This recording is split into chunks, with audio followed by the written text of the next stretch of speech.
Hey fellow flowers, Violet here, and welcome back to my channel. Today I'm going to be showing you how to make this little butterfly, which was highly requested on both my Instagram and Facebook, so make sure you're following me there if you are not. You can also find some details there regarding this year's lanyard making competition, so if you're interested in joining or participating or just want to support and check out the contestants, be sure to follow me on Instagram for that. Today I'm going to be showing you how to make this relatively beginner-friendly butterfly. I'll just break it down really quickly just so you kind of have an idea of what's going on as we go along. But it actually starts right here and then it loops around, crosses over, loops around again, and there's a crossover and then finishes here.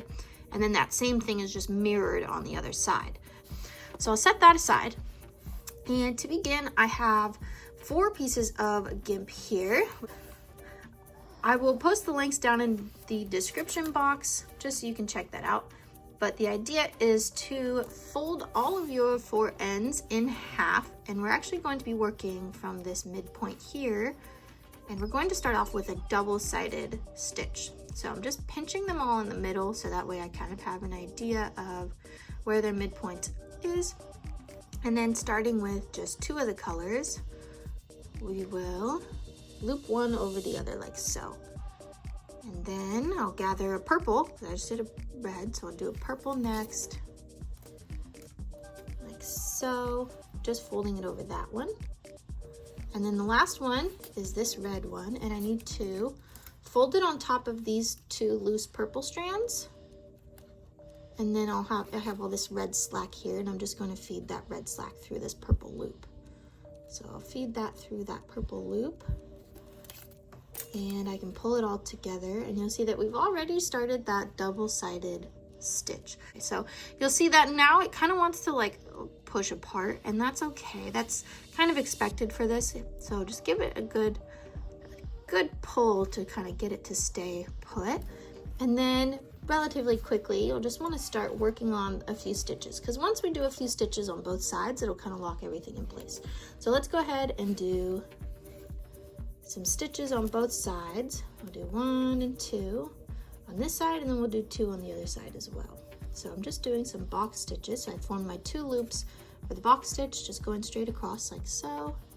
And then I'll gather a purple strand from the left over and under those loops, and then finding the purple strand over here. And you'll notice there's like a front strand and a back strand. And since we're working on this side over here, we want to use this purple strand here. So don't grab the one in the back. And that applies to all of the strings. Make sure you're working on the same side for all of them. So over that first red loop on the right, and then underneath the red loop on the left. And now when I pull this all tight, I'm going to pull all 8 of the strands. I'm not just going to pull those 4 that I was working with, because otherwise it will fall apart. So give it another good pull. We'll do 1 more here, and then we'll flip it over and do some stitches on the other side and just make sure everything's kind of locked down. So another box stitch here, 2 loops, and then over and under.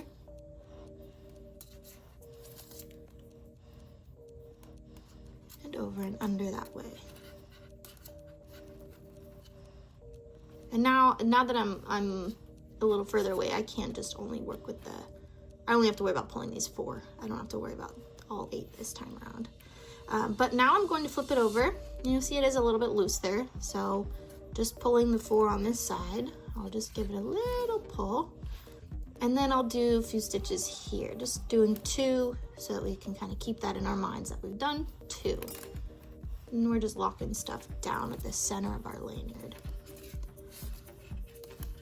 So we started, and then we did 1 and 2 on both ends, like so.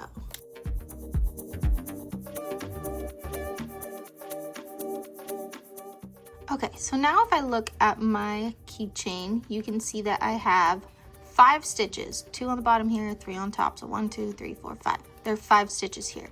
So I'm going to turn it this way now, and I'm going to do 16 stitches here. But I'm going to do those stitches, and then I'll jump back in and show you what we have. Okay, so after about 5 minutes, here we go. I have my total of like 21 stitches here now. After all of those stitches, you should have something that looks like this. And if you count each stitch one by one, you should have about 21 stitches on this already. Now you could go ahead and do your crossover now, so pinch it and crossover now, or if you want to have a little bit more space, we can come over here and do 16 stitches on this side. So that's what I'm going to go ahead and do. And if you aren't sure which side you were working on, you can just check to see which side has the shorter strings. You'll see these are the longer strings, so that's how I know that this is the side I need to work on, just in case you put this down and you like walked away and came back to it. So I'll do 16 stitches over here, and then I'll pop back in and we will go ahead and do our first crossover. So here it is after doing 16 stitches on both sides. So we'll go ahead and count, and we should have about 37, because remember we started on 1, then we did 2 on both sides, and then we just added 16 to both sides. So let's go ahead and do some counting, and I can show you what I mean there.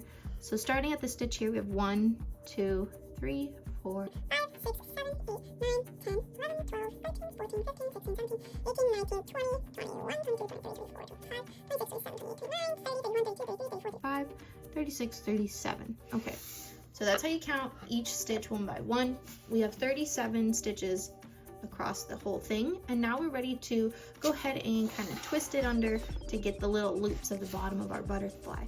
So it doesn't matter which side you start with, but we are just going to fold them inwards, and the idea is that we're going to cross over and make a stitch over on this side. So I'll start with the right hand side just to show you. So I'm pinching it underneath here and kind of rolling it with my fingers, and my goal is to get these strings here to cross over to this other side, like so. So I have the strings there. And now I'm going to make a loop, or I'm going to make my 2 loops for a box stitch as if I were making a normal box stitch and I didn't just totally warp the whole thing. So I'll make 2 loops, one with this red strand and one with this red strand. And then I'll find the purple corresponding to this side, and I'll go over the first one underneath the second. It's just a box stitch, but now we have that lanyard crossing through the center of it. And then over and under on this side, like so. And we'll pull this as tightly as we can. And you may notice that, yeah, the lanyard's kind of trying to scoot away. That's totally okay.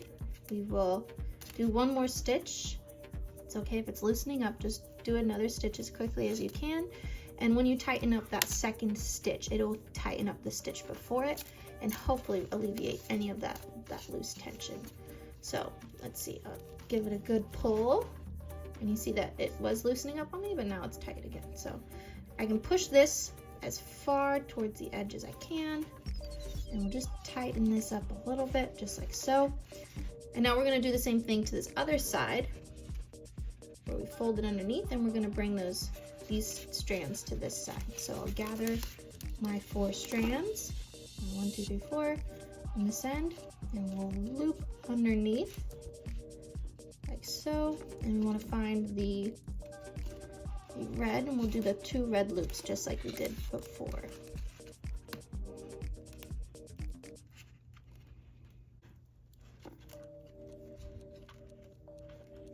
One, and this one we'll do another one. 2. So I have my 2 red loops, and then finding my purple strands, we'll cross over and under this one. And it's not this one, remember, it's the one that's back here, so don't get your strings confused. And we'll make the loop there. So the same thing, just on the other side. And when I pull this all tightly, it'll pull that little loop inwards. See that? And now I can do one more stitch to kind of anchor everything down.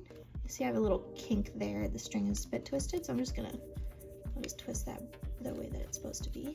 And we'll pull this again. Like that. Okay. And I'll do a stitch as quickly as I can to make sure everything stays kind of locked down.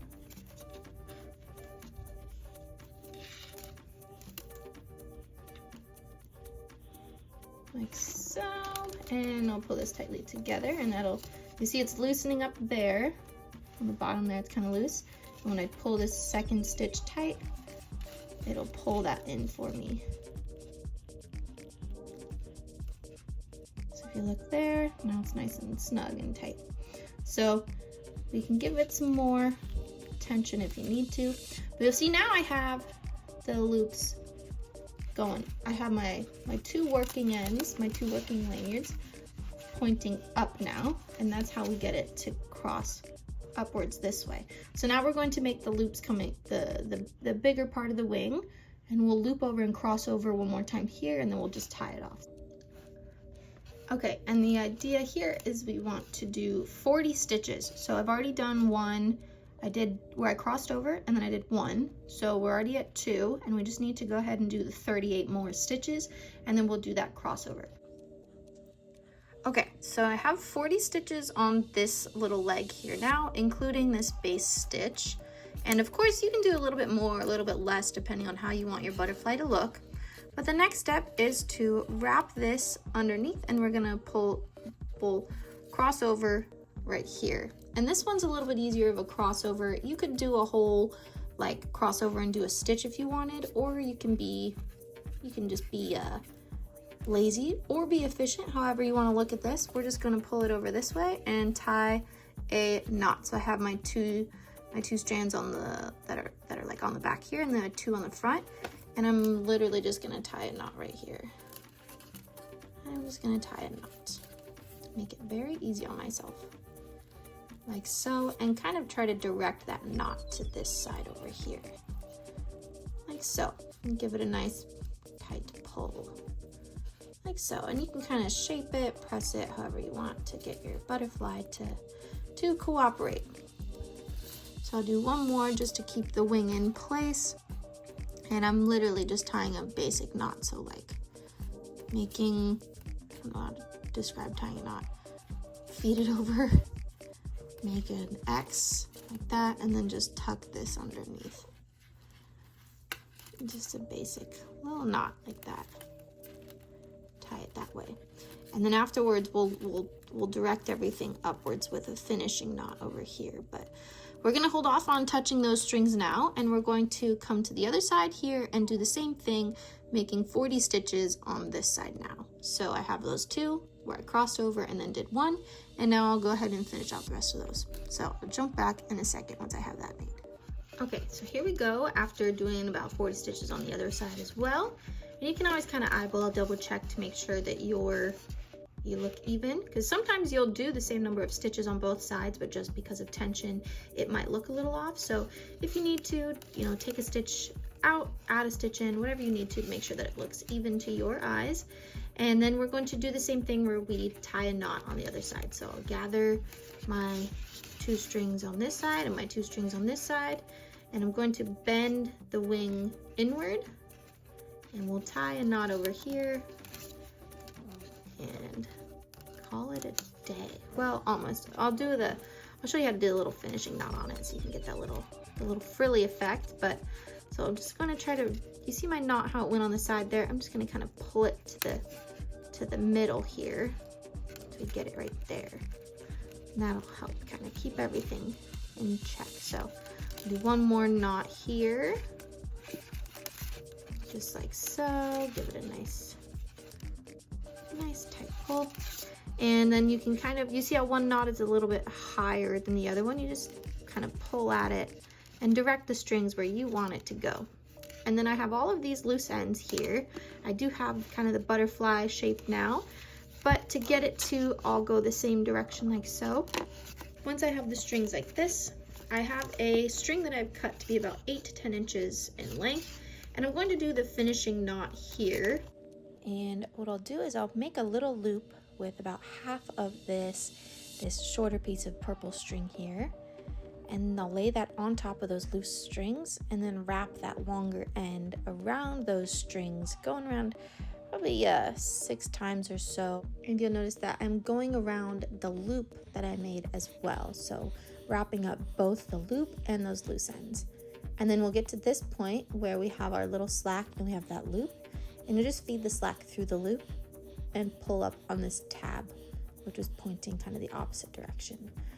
And then you can, adjust as needed, and we'll give it a trim, and we'll be all set with our butterfly. And voila, that is how you make the butterfly keychain. Thanks so much for watching. Keep blooming, and I'll catch you on the next one. Bye.